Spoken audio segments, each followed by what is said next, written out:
la suite de notre thème que nous sommes en train de parler, qui est la prise de conscience en soi, et le secret du réveil tant attendu, parce que nous allons arriver jusqu'au bout de ce que le Seigneur a commencé. Et c'est un Dieu qui ne laisse pas les choses inachevées, mais un finisseur. Et étant un homme dans la vision d'un finisseur, et le Seigneur a voulu travailler avec moi pour aller jusqu'au bout de notre sujet que nous sommes en train d'exploiter. Alors je vais lire la Bible. Je suis dans la version Semeur.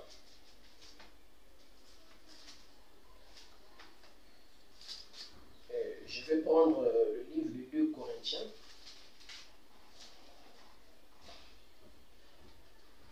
Je suis dans la version Semeur. 2 Corinthiens chapitre 4, le verset 16 dit: voilà pourquoi nous ne perdons pas courage. Et même si notre être extérieur se détériore, peu à peu, l'intérieurement, nous sommes renouvelés de jour en jour. Que Dieu bénisse la lecture de sa parole et que le Seigneur vous bénisse aussi. La fois dernière, nous sommes arrêtés sur une écriture du prophète qu'on a lu, question et réponse numéro 3, du 38e mois, 64 matin. Au paragraphe 104, je relis. Maintenant, ça c'est notre voix. D'après votre naissance, c'est ce que vous êtes, ce corps. Un homme naturel ou une femme naturelle. Mais lorsque vous êtes né de nouveau, il ne s'agit plus de la conscience extérieure. L'extérieur, c'est ce que vous voyez, c'est ce que vous goûtez, c'est ce que vous touchez, c'est ce que vous sentez, c'est ce que vous entendez. 5 sens du corps. Mais l'intérieur de cela, c'est ce que vous êtes réellement. Or, ici, Satan vous tente et vous frappe de tous côtés, mais à l'intérieur, il ne peut pas le faire. À moins que vous le laissez faire. En effet, ici à l'intérieur, vous avez la foi.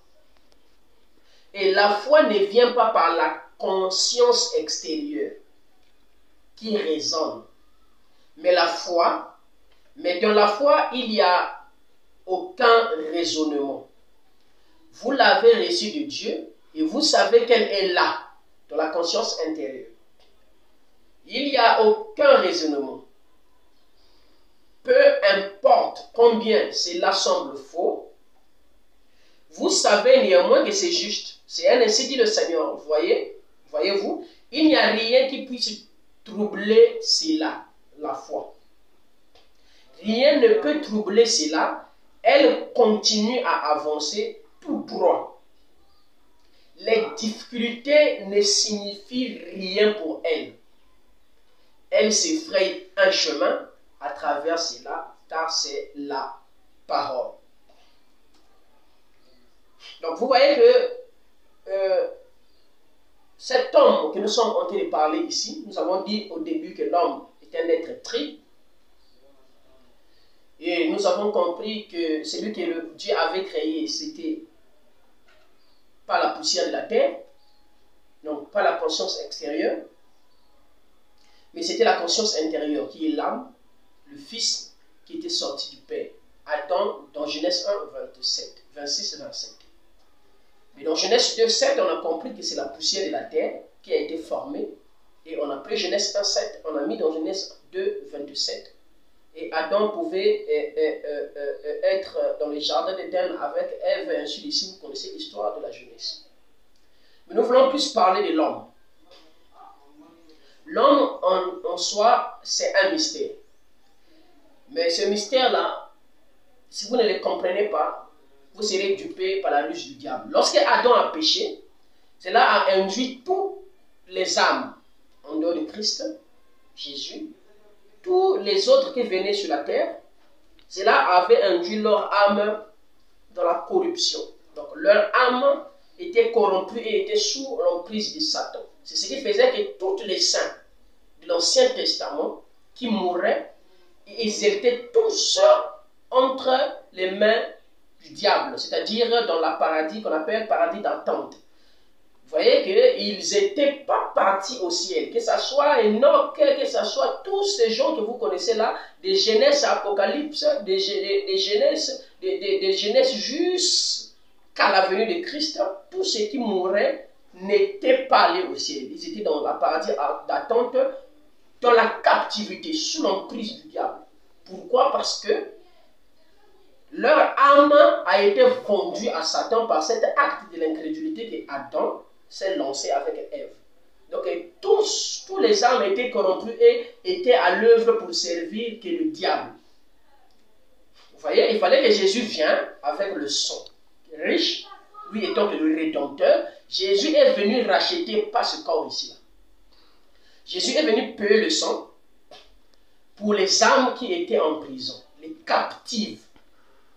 Les Élie, les Enoch, les Moïse, les Abraham, mais tous les captifs qui étaient de l'Ancien Testament jusqu'à la venue de Christ, ce n'était pas le corps qui était captif, mais c'était les âmes. Donc, il est venu pour les âmes perdues. Suivez très bien, parce que ces âmes ont été créées à son image et à sa ressemblance. Alors, le Père devait se faire fils, devait incarner, venir dans la forme du Fils, pour verser le sang. Parce que tant que Père Elohim, dans la forme de la colonne de feu, il n'a pas le sang, il n'a pas la chair. Il fallait qu'il devait se revêtir de l'être de la chair, qu'on appelle Fils, pour venir racheter ses âmes, c'est-à-dire ramener ses âmes dans la position initiale. C'est ce qui fait que Jésus a dit, nul n'est monté en haut, si ce n'est que celui qui est descendu, celui qui est au ciel, le Fils de l'homme. Jésus, donc, il revenait du ciel, qui était venu sur la terre, n'a jamais vu quelqu'un au ciel. Il a dit que nul n'est monté si ce n'est que lui-même. Donc, tous ces gens que vous connaissez qui mouraient là, Jésus ne les a pas laissés au ciel quand il venait sur la terre.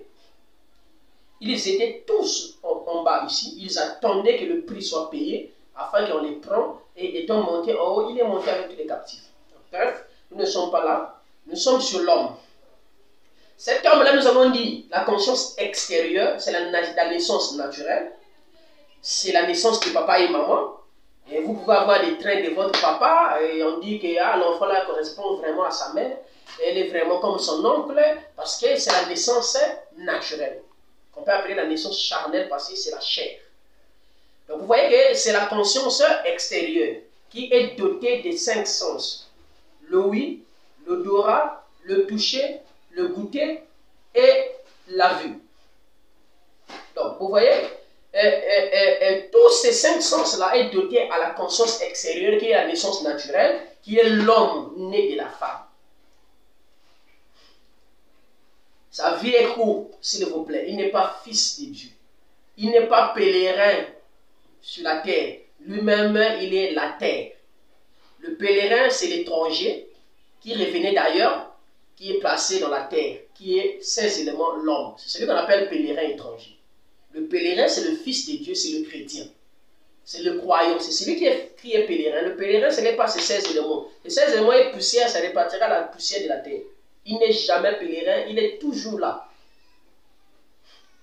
Et lui, il doit respecter, il vit, Dieu lui a doté les 5 sens pour lui permettre de vivre dans cet espace-temps, dans la chair, sur la terre. Mais votre âme n'a pas les 5 sens que lui, il en a. Que lui, il a, plutôt. Mais votre âme a que 2 facultés. Mais vous devez saisir une chose très capitale. L'homme extérieur, ce n'est pas vous. Mais le réel vous, c'est l'intérieur de cet extérieur. C'est-à-dire la conscience intérieure. Donc, question et réponse numéro 3 toujours. Paragraphe 247. Écoutez. première conscience, c'est-à-dire la conscience extérieure,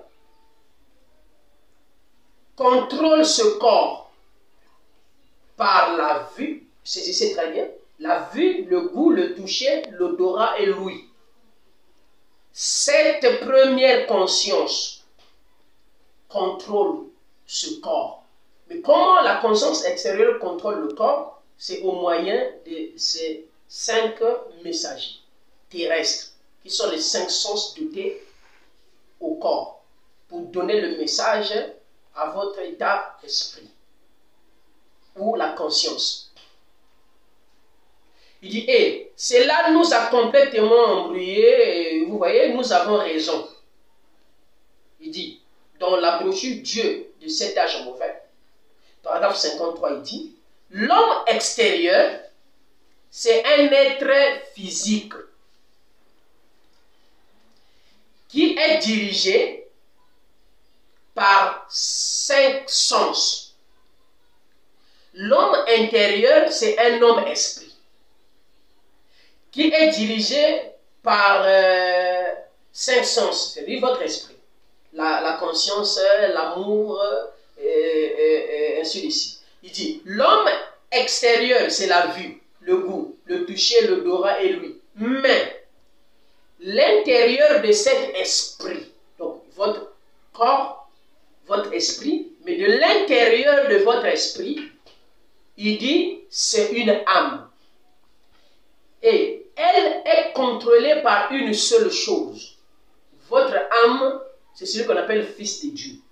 C'est celui qu'on appelle fils créé à l'image de Dieu. Parce que votre âme est sortie de Dieu. Votre âme n'est pas sortie de votre papa et maman. Votre âme ne vient pas par la relation sexuelle. Votre âme tire son origine d'Élohim. C'est un être éternel. C'est celui-là qui est créé à l'image de Dieu, qu'on peut appeler fils de Dieu. Qu'on peut dire, on peut appeler chrétien. Parce qu'il est semblable à Christ. Mais votre corps ici est semblable à ton papa, soit à ta grande-mère, soit à ton grand-père. Parce qu'en vous, corps coule le sang de votre famille biologique. Mais dans l'âme, il s'agit d'un autre royaume, s'il vous plaît. Un royaume plus élevé que ce royaume terrestre. Mais l'intérieur de votre esprit, c'est une âme qui est là. Et l'âme est contrôlée d'une seule chose, il dit c'est votre libre arbitre. Vous pouvez accepter ce que le diable dit, c'est-à-dire faire vibrer cela par l'incrédulité, ou accepter ce que Dieu dit, faire vibrer cela par la foi. Ce sont les deux facultés qui est dans l'âme, qui agit par un seul moyen, qui est le libre arbitre. Donc en vous, un homme, après Adam, donc l'homme avait le choix dans son âme de se livrer contre le diable, de se livrer à Dieu. Les Élie, les Enoch s'est livrés à Dieu. Les Caïens, les autres se sont livrés à Satan. Et les Jézabel, et ainsi de suite. Vous voyez? Donc ils avaient ce moyen, cette capacité eux-mêmes de se donner entre les mains d'une divinité, ou de se donner entre les mains d'un seul vrai Dieu. Donc ce libre arbitre est dans l'homme que vous êtes. Mais à partir de la nouvelle naissance, s'il vous plaît, la conscience extérieure n'est plus là. Il doit mourir, voyez-vous, et l'homme nouveau doit naître. À partir de la nouvelle naissance. Mais quand l'homme n'est pas encore arrivé à la nouvelle naissance, il est dans la grande bataille. C'est-à-dire, il est tenté de combattre entre le charnel et le spirituel. Saisissez-moi très bien, s'il vous plaît. C'est une guerre aujourd'hui. La guerre que je suis en train de parler ici, c'est la guerre d'une personne qui a une âme charnelle et une personne qui a une âme spirituelle. Parce que celui qui vit par la chair charnelle et celui qui vit de l'esprit spirituel. Et dans la brochure, arrive-t-il à Dieu de changer sa pensée au sujet de sa parole? Paragraphe 88, écoutez le prophète. Vous voyez, il y a un conflit. Il y a eu conflit. Lorsque le charnel et le spirituel se rencontrent, il y a toujours conflit. Lorsque Judas et Jésus se sont rencontrés, il y a eu conflit. L'un était fils de Dieu, l'autre était fils de Satan. Tout comme Caïn et Abel, il y eut conflit lorsqu'ils se sont rencontrés. L'un d'eux était le trésorier de l'église et l'autre était pasteur. Maintenant, nous arrivons de nouveau à la même chose aujourd'hui. La dénomination charnelle est l'épouse spirituelle de Christ. L'épouse spirituelle de Christ est tellement différent des organisations charnelles. Suivez très bien. De la brochure question et réponse numéro 3 de 57, il dit, la Bible dit, il n'y a donc point de condamnation pour ceux qui sont en Christ Jésus, qui marchent non selon la chair, mais selon l'esprit. L'homme spirituel a une âme spirituelle qui ne peut jamais mourir. L'homme charnel a une atmosphère religieuse autour de lui qui lui est, il aime adorer et tout, mais il est charnel. Ce n'est pas un incroyant, mais c'est un croyant qui est charnel. C'est le genre qui a été rejeté. Nous allons arriver là, mais pour l'heure, nous allons traiter d'abord l'homme. Donc la conscience extérieure, c'est la naissance naturelle. La conscience intérieure, c'est l'homme, qu'on appelle l'âme que vous êtes. Et écoutez ce que le prophète va encore dire ici, pendant ce temps que nous sommes en train de lire, parce que c'est l'enseignement. Il dit, l'intérieur de votre esprit, c'est votre âme. Et là-bas, Dieu vous a doté deux facultés. Un moyen pour vivre, c'est le libre arbitre. Nous allons arriver. Et cet homme intérieur, qu'on appelle l'âme, donc c'est la réponse numéro 3 de 1964, matin, paragraphe 248, il dit, ce n'est pas cette vue, ce n'est pas ce goût, ce toucher, cet odorat ou cette ouïe extérieure. L'âme, ce n'est pas ça. Ce n'est pas cela. Cela est voué à la mort et mourra. Mais votre partie intérieure, ici à l'intérieur, c'est la personne qui ne peut pas mourir. C'est celui-là qui tire son origine d'Élohim et qui repartira à Élohim. Voyez-vous, c'est celui-là qu'on appelle théophanie, qu'on appelle fils de Dieu. C'est ce corps qui est dans ce carcasse ici. Or, ce carcasse ici doit mourir, doit repartir à la poussière de la terre. Mais l'âme de l'homme ne mourra pas. Cette âme-là est éternelle. Saisissez-moi très bien. Lorsqu'on vous appelle fils de Dieu, on ne fait pas allusion à ce corps. Parce que ce corps ici-là, aujourd'hui, peut dire non, demain peut dire oui. Lui, il vit par rapport aux lois qui le gouvernent. Mais l'âme aussi vit par rapport aux lois qui le gouvernent. Donc, la prise de conscience en soi ici, nous vous amenons à être conscient que vous avez une âme. S'il vous plaît. Et cette âme a été créée pas pour mentir, pour dire la vérité. Suivez-moi très bien, s'il vous plaît.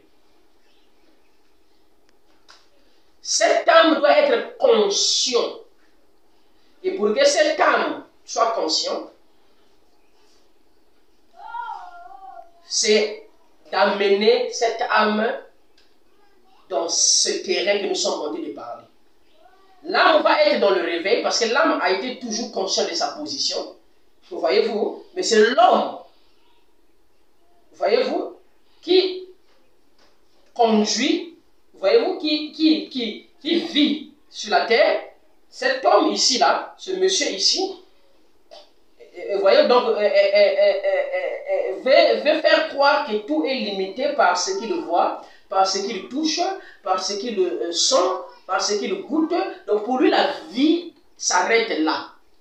Vous voyez, quand tu arrives à cette conscience que la vie s'arrête avec ce que tu vois, ce que tu entends, ce que tu écoutes, ce que tu ressens, et tu sens par le Dora. Alors quand tu arrives à cette conscience de limiter ta vie là, voyez-vous, alors tu ne vis plus selon l'âme, mais tu vis selon le corps. Parce que tous ces moyens d'amener l'âme à croire seulement ce que tu vois, ce n'est pas la position de l'âme, mais c'est la position donnée à ce corps, conscience extérieure.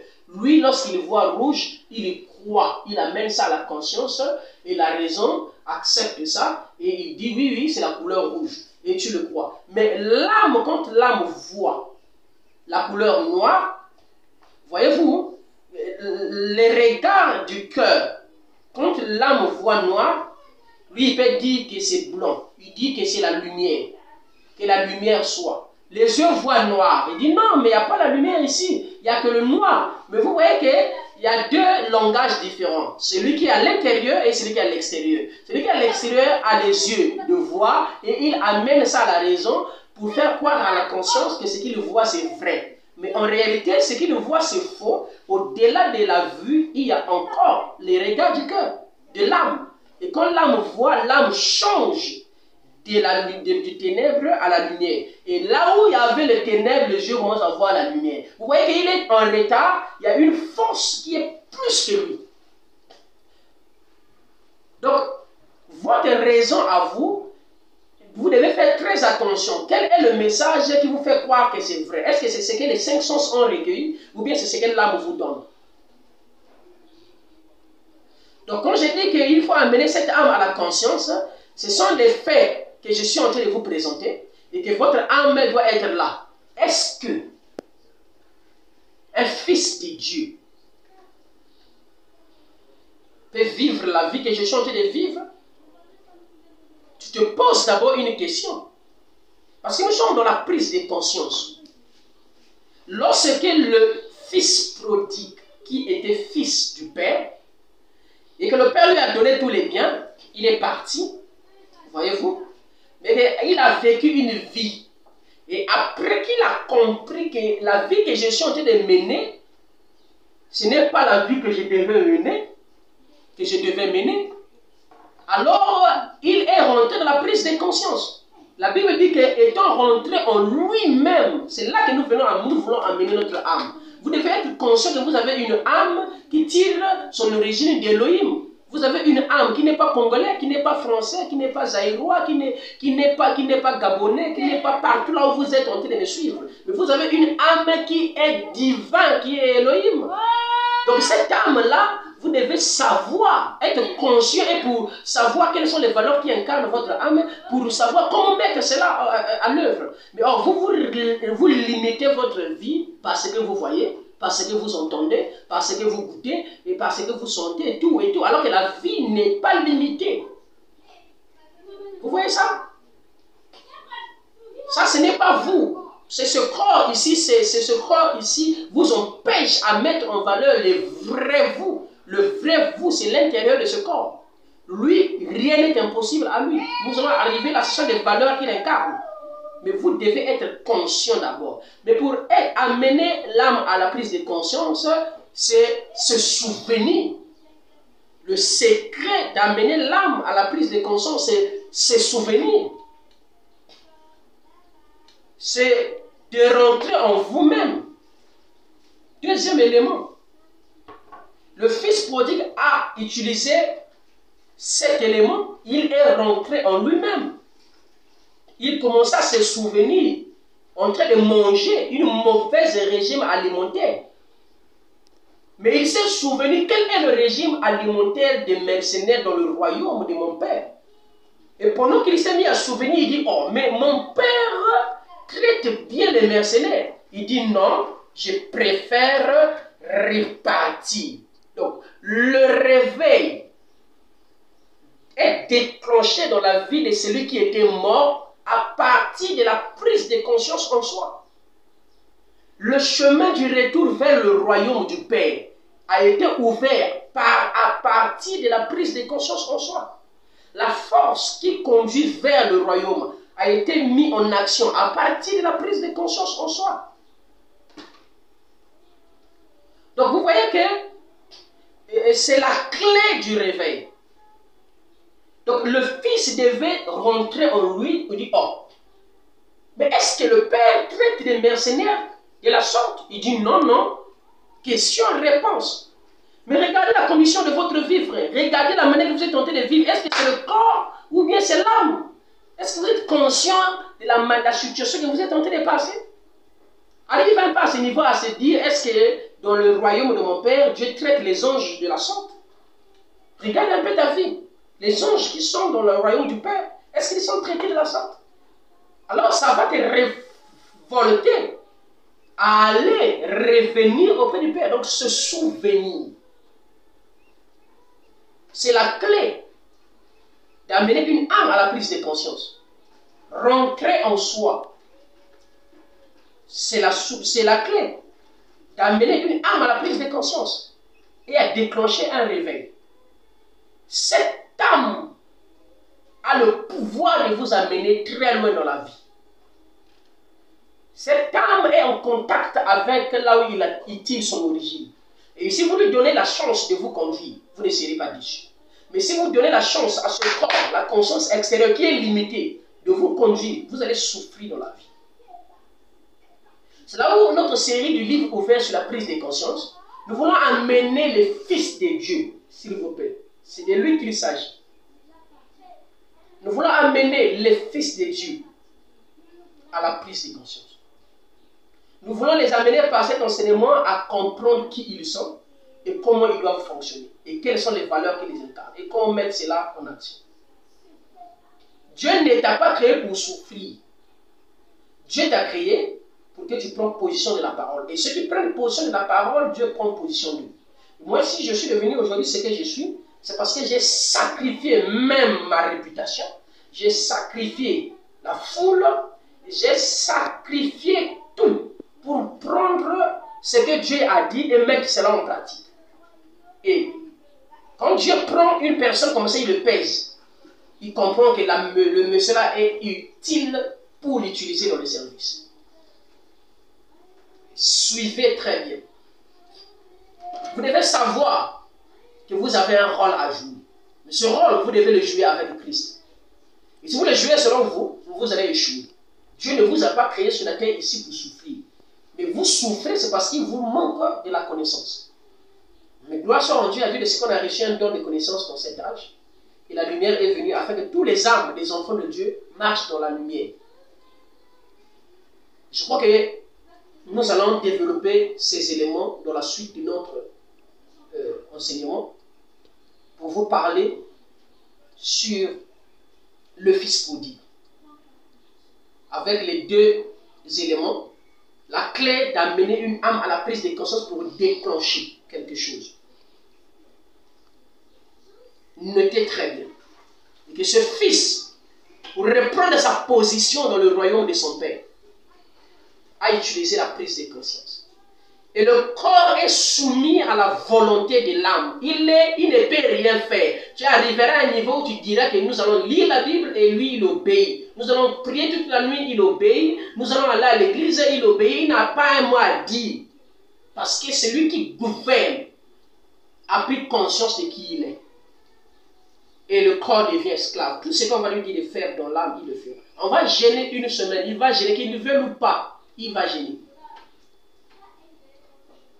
Que le Seigneur vous bénisse richement. Et nous allons parler de la suite dans notre série qui va suivre. Shalom à vous. Merci.